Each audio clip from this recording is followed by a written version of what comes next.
Selamat malam untuk Bapak Ibu pendengar radio streaming Kemurahannya Medan. Kami menyapa Bapak Ibu yang senantiasa mengikuti renungan dari radio streaming Kemurahannya Medan. Malam hari ini kembali kita akan bersama-sama merenungkan bagian firman Tuhan. Firman Tuhan yang hari ini sama-sama mau kita renungkan, saya ambil dari Yohanes 11 ayat 25 dan 26. Sebelum kita memulai pembacaan firman Tuhan, mari kita sama-sama berdoa. Kami menyembah Engkau, Yesus Allah kami. Engkau Allah yang mengasihi manusia. Engkau Allah yang hidup. Sehingga ada pengharapan kami dalam Engkau. Sebagaimana Tuhan sewaktu berada di dunia ini menjumpai orang dan Tuhan berbicara kepada mereka. Malam hari ini juga sebagaimana Tuhan berbicara kepada orang sewaktu Engkau masih hidup di dunia ini. Kami yakin saat ini juga Tuhan bisa berbicara kepada kami melalui pembacaan firman Tuhan yang malam hari ini kami akan bersama-sama merenungkan bagian firman Tuhan.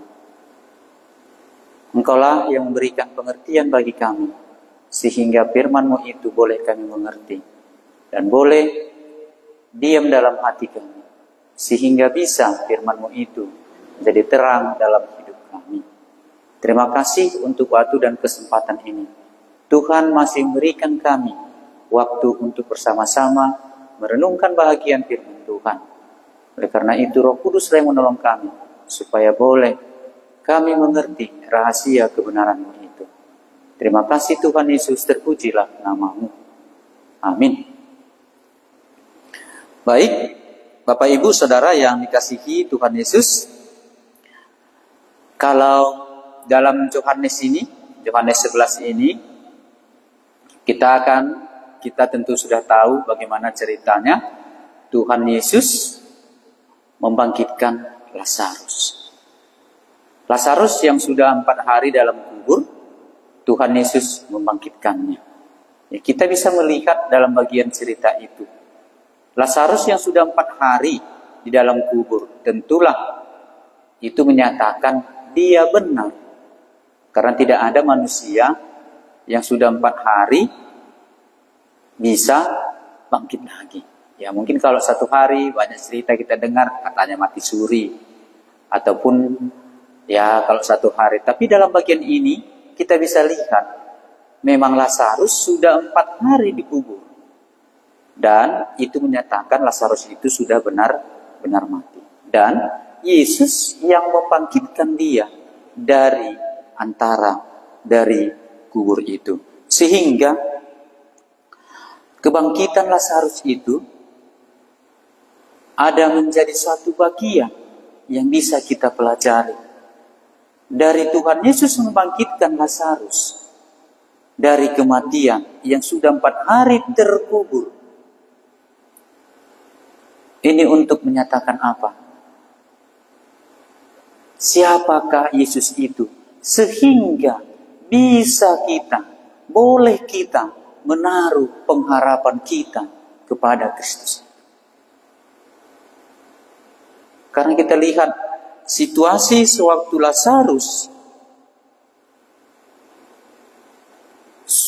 Lazarus mati, Marta dan Maria masih menunggu Tuhan Yesus datang.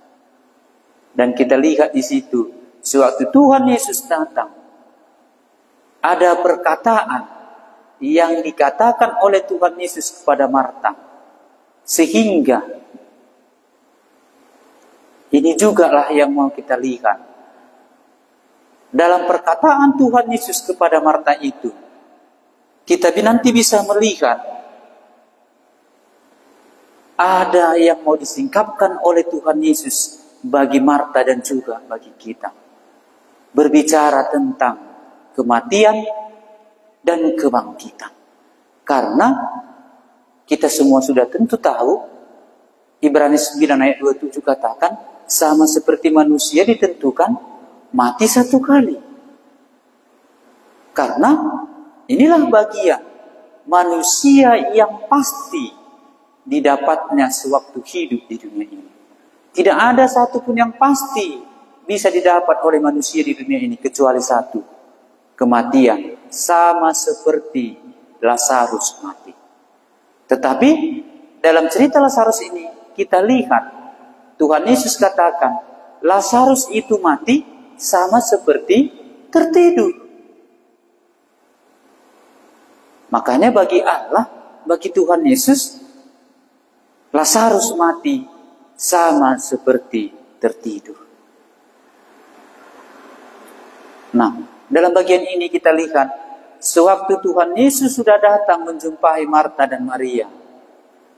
Terkhusus kepada Marta sewaktu dia datang kepada Tuhan Yesus, waktu dia menunggu Tuhan Yesus datang. Ada perkataan yang dikatakan Tuhan Yesus kepadanya. Boleh kita baca di ayat 25. Kalau kita ada Alkitab, boleh sama-sama kita membacanya. Yohanes 11 ayat 25 dan 26. Jawab Yesus, "Akulah kebangkitan dan hidup. Barang siapa percaya kepadaku, ia akan hidup walaupun ia sudah mati. Dan setiap orang yang hidup dan yang percaya kepadaku tidak akan mati selama-lamanya. Percayakah engkau akan hal ini?" Ya, Lazarus mati. Tuhan Yesus berkata kepada Marta, "Akulah kebangkitan dan hidup." Jawaban Tuhan Yesus kepada Marta ini tentu akan membawa kita ke dalam pengertian berbicara tentang kematian dan kebangkitan. Kalau kita berbicara tentang kematian, tentu seperti Ibrani tadi, setiap kita menunggu kematian kita. Kematian yang pertama secara jasmani. Tapi kalau kita lihat sebelumnya, sewaktu Adam dan Hawa berdosa, sewaktu mereka melanggar firman Tuhan, sewaktu mereka melanggar perintah Allah, waktu Allah katakan, waktu engkau memakannya pastilah engkau mati. Di situ sudah mati hubungan Adam dan Hawa yang baik terhadap Allah. Hubungan secara rohani sudah mati. Dalam bagian ini kita lihat mati Lazarus secara jasmani. Setiap kita yang hidup di dunia ini menunggu waktu, menunggu giliran, bahwasanya kita akan mati. Kalau kita lihat, setiap orang menunggu kematian. Yang pertama tadi kita lihat, sewaktu Adam dan Hawa berdosa, sudah mati hubungannya secara rohani dengan Allah. Dan kita lihat di sini, kita juga akan mati secara jasmani, seperti bapa leluhur kita, nenek moyang kita Adam dan Hawa. Ada dua bagian dalam hidup kita yang mati. Mati secara rohani dan mati secara jasmani. Dan setiap kita menunggu waktu. Kalau mati secara rohani itu sudah terjadi. Mati secara rohani itu sudah terjadi sama seperti nenek moyang kita, bapa leluhur kita Adam dan Hawa, yang mati hubungannya secara rohani dengan Allah. Itu sudah menjadi bagian kita karena kita keturunan Adam dan Hawa. Dan satu lagi, kita akan menunggu kematian kita secara jasmani. Selanjutnya apa? Kita ditunggu ataupun dihantui ataupun dinanti kematian yang kekal. Yang pertama mati secara rohani, yang kedua mati secara jasmani, yang ketiga mati dalam kekekalan. Inilah yang mau kita lihat dalam bagian ini. Lazarus ini mati. Bagian Lazarus ini akan menjadi bagian kita juga. Sama seperti yang dikatakan oleh Ibrani itu. Sama seperti manusia ditetapkan mati satu kali. Nah, sekarang yang menjadi pertanyaan, yang menjadi bahan renungan kita, apakah setelah kematian itu selesai? Tidak. Makanya kematian kekal itu menanti kita. Setelah kita mati, kita akan dihakimi. Makanya ada kematian kekal yang menanti saya dan Bapak, Ibu, Saudara sekalian.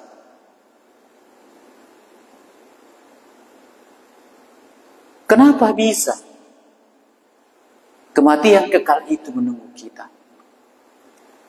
Makanya itulah bagian yang ditentukan oleh Allah terhadap setiap manusia yang ada hidup di dunia ini. Kita mengalami 3 fase kematian. Mati secara rohani terhadap Allah dan mati secara jasmani. Satu lagi, kita akan mengalami mati dalam kekekalan.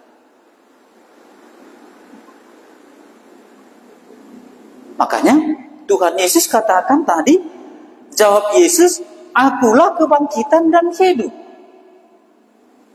Nah, jawaban Tuhan Yesus kepada Marta memberikan satu pengharapan.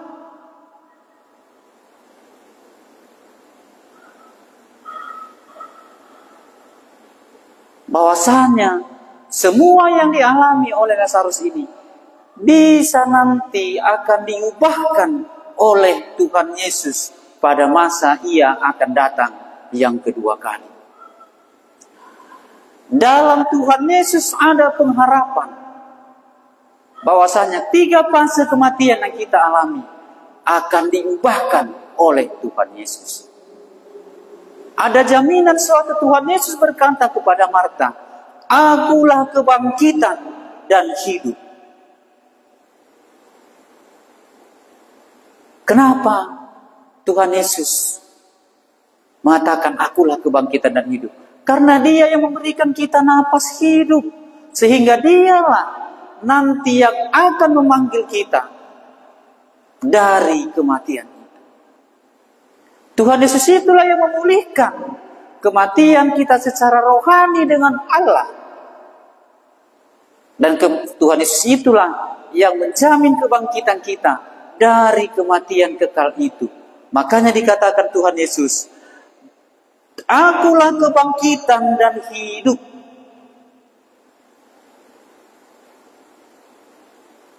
Kenapa ini yang perlu kita renungkan? Karena pada akhir-akhir ini nanti kita akan menghadapi Paskah.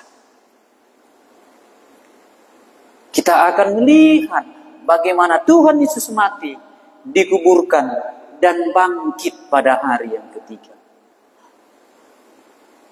Sebelum Tuhan Yesus mengalami hal itu, ini sudah dinubuatkannya kepada Marta secara khusus. Bahwasanya dia nanti akan bangkit dari kematian dan hidup.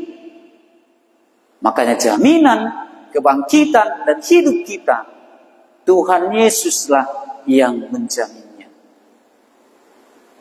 Nah, sekarang yang jadi pertanyaan, yang menjadi renungan kita, percayakah kita akan hal itu? Karena inilah yang dikatakan oleh Tuhan Yesus kepada Marta. Akulah kebangkitan dan hidup. Barang siapa percaya kepadaku, ia akan hidup walaupun ia sudah mati. Dalam bagian ini kita lihat Tuhan Yesus menjadi pengharapan setiap orang. Yesus sudah menubuatkan tentang kebangkitannya kepada Maria, kepada Marta. Dan kebangkitan Tuhan Yesus itu menjadi jaminan kebangkitan kita kelak.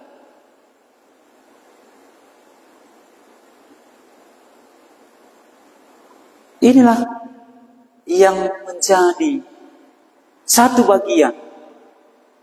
Nah, bagaimana caranya kita mendapatkan hal ini? Mendapatkan apa yang dikatakan oleh Tuhan Yesus terhadap Marta. Apa yang dikatakan oleh Tuhan Yesus bagi saya dan saudara saat ini.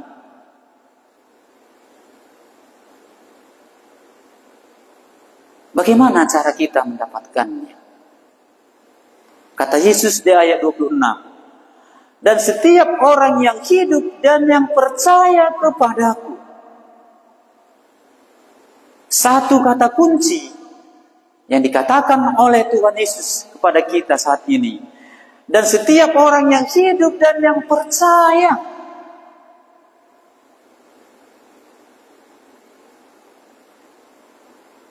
Kata percaya menjadi kata kunci bagi setiap orang, bagi setiap yang mendengarkan firman Tuhan hari ini, bagi saya dan juga bagi Bapak Ibu Saudara sekalian.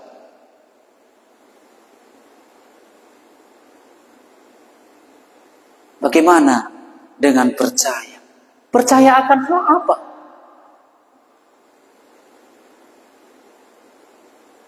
Percaya akan hal apa kita terhadap Tuhan Yesus? Sehingga ini menjadi kata kunci. Tuhan Yesus itu yang menjamin pengharapan kita ada di dalam Tuhan Yesus itu sendiri. Dikatakan tadi, dan setiap orang yang hidup dan yang percaya kepadaku. Yang hidup. Kita saat ini masih hidup? Percayakah kita akan apa yang dikatakan Tuhan Yesus itu? Karena percaya itulah yang menjadi jaminan kita ataupun kunci untuk kita mendapatkan apa yang dikatakan Tuhan Yesus tadi. Jaminan yang dikatakan oleh Tuhan Yesus. Akulah kebangkitan dan hidup. Percaya akan hal apa? Percaya ada hidup kekal di dalam Tuhan Yesus. Percaya, yakin akan janji yang dikatakan oleh Tuhan Yesus. Ya, inilah yang harus kita percayai. Tuhan Yesus itulah yang memberikan napas hidup kita ini. Dia jugalah yang menjamin, memulihkan hubunganku dengan Allah tadi itu. Sehingga aku yang mati secara rohani bisa dipulihkan hubunganku dengan Allah tadi. Aku nanti yang akan mati secara jasmani akan dibangkitkan. Karena Tuhan Yesus yang mengatakan dialah kebangkitan dan hidup. Kalau kita lihat, boleh saya bacakan satu bagian di dalam Daniel 12 ayat 2 dikatakan. Dan banyak dari antara orang-orang yang telah tidur di dalam debu tanah akan bangun. Sebagian untuk mendapat hidup yang kekal. Sebagian untuk mengalami kehinaan dan kengerian yang kekal. Bapak Ibu, Daniel sudah melihat hal ini terlebih dahulu dalam perjanjian lama. Perjanjian lama juga mengungkapkan hal ini, bahwasannya akan ada kebangkitan orang yang sudah menjadi debu tanah. Yang tidur di dalam debu tanah.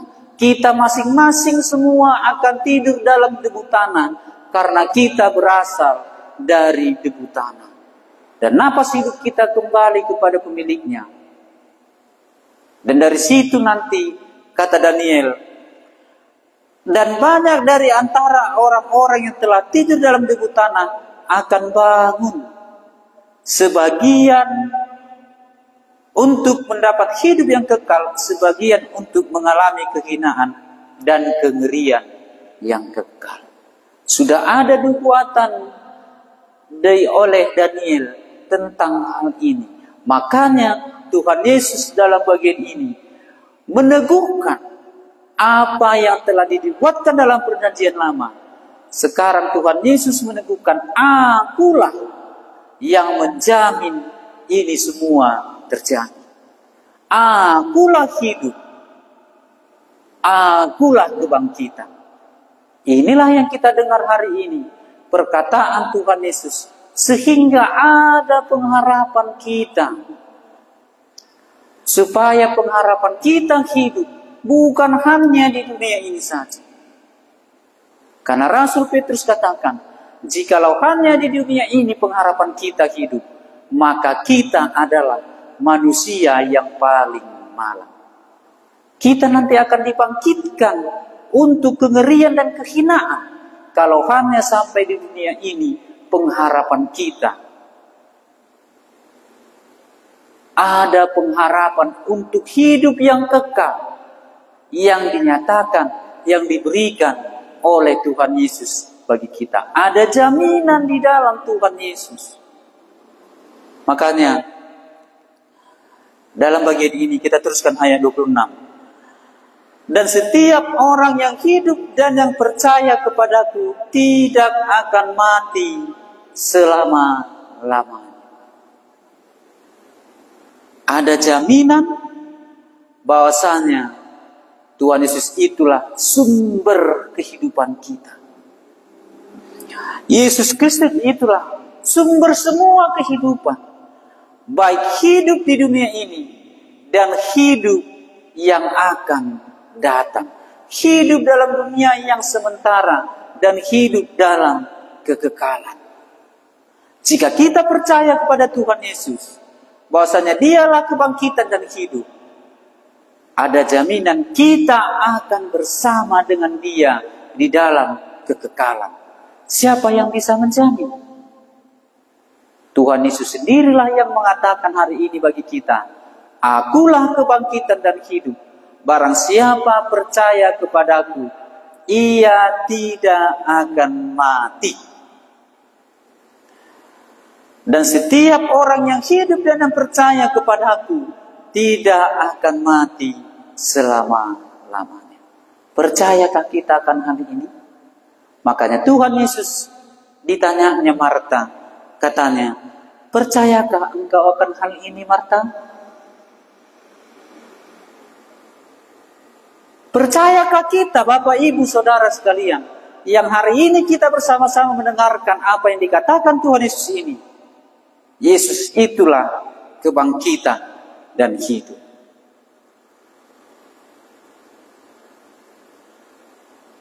Inilah jaminan. Jaminan yang diberikan oleh Tuhan Yesus kepada kita. Kenapa Tuhan Yesus mengatakan hal ini? Hidup kekal nanti akan tersedia bagi setiap orang. Karena kematian jasmani kita ini, Bapak, Ibu, Saudara sekalian, kita yang ditunggu kematian jasmani itu tidak akan menghentikan kematian. Itu tidak akan menghentikan hidup yang kekal nanti, yang akan diberikan oleh Tuhan Yesus. Karena tubuh yang hina ini, kalau kita percaya kepada Tuhan Yesus, akan ada tubuh kemuliaan yang akan diberikan Tuhan Yesus bagi kita yang percaya kepadanya. Yang percaya kepada apa yang dikatakan Tuhan Yesus. Akulah kebangkitan dan hidup. Karena tubuh kita yang hina sekarang ini akan digantikan oleh tubuh kemuliaan. Jikalau kita percaya akan apa yang dikatakan oleh Tuhan Yesus. Jikalau kita menaruh pengharapan, Yesus itu adalah kebangkitan dan hidup. Ya, inilah yang boleh menjadi renungan kita. Supaya kita mengerti, supaya kita tahu. Dalam cerita Lazarus ini kita melihat Setiap kita akan diikuti. Kita masing-masing yang hidup di dunia ini, ada waktunya, ada masanya. Kita akan mengalami kematian jasmani ini. Sebab upah dosa ialah maut. Maka kita mengalami kematian secara jasmani. Dan sama seperti manusia ditetapkan mati satu kali, dan setelah itu kita masing-masing akan dihakimi. Dihakimi menurut apa yang dikatakan oleh Tuhan Yesus kepada kita. Apakah kita percaya Dialah kebangkitan dan hidup. Dan barang siapa yang percaya kepadanya tidak akan mati selama-lamanya. Inilah firman Tuhan yang menjadi renungan kita hari ini. Biarlah Roh Kudus yang memberikan, yang meneguhkan firman Tuhan ini pada kita masing-masing, sehingga ada keyakinan kita untuk percaya kepada Tuhan Yesus itu. Dialah kebangkitan dan hidup. Sehingga ada suatu jaminan dalam hidup kita. Kepastian keselamatan di dalam Tuhan Yesus. Kepastian hidup yang kekal di dalam Tuhan Yesus. Karena Tuhan Yesus yang membangkitkan Lazarus dari antara orang mati, menunjukkan Dialah Allah yang menjadi sumber hidup bagi setiap orang yang percaya kepadanya. Bukan hanya sumber hidup di dunia ini, tapi sumber hidup dalam tubuh kemuliaan yang akan diberikan oleh Tuhan Yesus kepada kita masing-masing yang percaya kepadanya. Amin. Mari kita berdoa. Kami mengucap syukur kalau Tuhan sudah menyatakan suatu rahasia bagi kami. Tuhan Yesus itulah kebangkitan dan hidup. Karena kami tahu masa kami di dunia ini, seperti pemazmur mengatakan, masa kami hidup di dunia ini 60 sampai 80 tahun. Dan masa kami buru-buru di dunia ini. Dan menjadi bagian kami adalah kesengsaraan. Itu menandakan bahwasanya suatu saat nanti hidup kami akan berakhir di dunia ini sama seperti uap yang sebentar saja ada. Tapi dalam Kristus Yesus yang Engkau adalah sumber hidup itu, ada perkataan Tuhan yang hari ini kami dengar. Bahwasanya Tuhan Yesus yang berkata, Akulah kebangkitan dan hidup. Dan barang siapa percaya kepadaku, dan barang siapa yang hidup yang percaya kepadaku, ia tidak akan mati selama-lamanya. Inilah yang menjadi pengharapan kami ketika kami hidup di dunia ini. Karena satu yang kami tahu, setiap manusia telah ditentukan untuk mati satu kali, dan setelah itu akan dihakimi. Dan masing-masing kami akan menghadapi penghakiman Allah. Apakah kami akan mendapat hidup yang kekal, ataukah kami akan mendapat kengerian dan kehinaan dalam hidup yang kekal itu. Oleh karena itu, kami bersyukur hari ini ada firman Tuhan yang mengatakan bagi kami, Tuhan Yesus sendirilah yang menjamin kebangkitan dan hidup kami. Terima kasih untuk firman Tuhan yang boleh kami renungkan hari ini. Biarlah firman Tuhan ini boleh kami simpan dalam hati kami, sehingga kami bisa mengingat, sehingga kami bisa menjadi iman dalam hidup kami, bahwasannya ada Tuhan Yesus yang menjamin kebangkitan dan hidup kami. Terima kasih Tuhan Yesus untuk renungan kami malam hari ini. Biarlah dalam renungan ini, nama Tuhan Yesus yang kami permuliakan. Terpujilah nama-Mu. Dalam nama Tuhan Yesus kami berdoa dan mengucap syukur. Amin. Terima kasih Bapak Ibu Saudara sekalian.